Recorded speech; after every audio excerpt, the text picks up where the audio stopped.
बड़े दुख के साथ कह रहा हूं कि इसमें से जनरल कैटेगरी और ईडब्ल्यूएस दोनों मिलाकर जनरल कैटेगरी के खाते में 4817 में से कानूनी रूप से 5% यानी लगभग 2409 वैकेंसीज उनके हिस्से में जानी चाहिए थी। ये SC ST OBC के लोगों के साथ, दिल्ली के लोगों के साथ अन्याय है। ये SC ST OBC के लोगों का हकमारी हो रही है और ये हकमारी मैं मानता हूं कि उपराज्यपाल के माध्यम से हो रही है, क्योंकि SC ST OBC के विधायकों को पकड़ेंगे।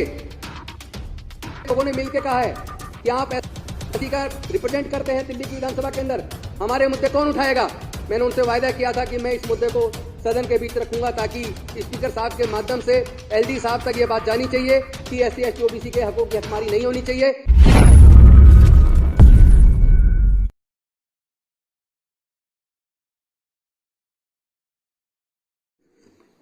आपने मुझे नियम 280 के तहत बोलने का अवसर दिया। मैं पूरे सदन का ध्यान और साथ में दिल्ली के उपराज्यपाल जी का भी ध्यान आपके माध्यम से इस ओर दिलाना चाहता हूं कि दिल्ली के अंदर पहले सर्विसेज डिपार्टमेंट दिल्ली सरकार के अधीन होता था, लेकिन उसके बाद जिस तरह केंद्र सरकार ने अवैध तरीके से वो विभाग छीना और दिल्ली सरकार को एक लंबी कानूनी लड़ाई लड़ने के बाद सुप्रीम कोर्ट से जीतकर सर्विस डिपार्टमेंट वापस मिला, लेकिन फिर किस तरह अवैध तरीके से तानाशाही रवैया अपनाते हुए देश के प्रधानमंत्री जी ने संसद के माध्यम से सर्विस डिपार्टमेंट को दिल्ली सरकार से छीन लिया और आज दिल्ली सरकार के अंदर DSSB की तरफ से जो दिल्ली के अंदर अलग अलग विभिन्न विभागों में अलग अलग तरह की वैकेंसीज निकली हैं, जिसमें MTS की वैकेंसी है, जिसके अंदर junior assistant, stenographer, lower division clerk, senior stenographer, junior assistant, stenographer, assistant grade, junior stenographer, junior assistant, LDC, steno grade second. तो इस तरीके से टोटल दिल्ली सरकार के अलग अलग विभागों में, जिसमें से मुख्य रूप से women and child development, social welfare, Delhi technical education, principal accounts office, legislative assembly secretariat, chief electoral officer, Delhi subordinate services selection board, directorate of economics and statistics, tourism, DSII, DC, DTC, land and building. तो इन सभी विभागों में अलग अलग तरह की total 4800 vacancy निकली हैं माननीय अध्यक्ष जी। ये वो विज्ञापन है जो DSSB के माध्यम से, जो विज्ञापन के माध्यम से ये वैकेंसी निकली है। और मुझे ये कहते हुए बड़ा दुख हो रहा है कि दिल्ली के अंदर SC ST और OBC जिसकी जनसंख्या लगभग 85% से भी ज्यादा है, और उस 85% जनसंख्या का जितना हिस्सा बनना चाहिए था,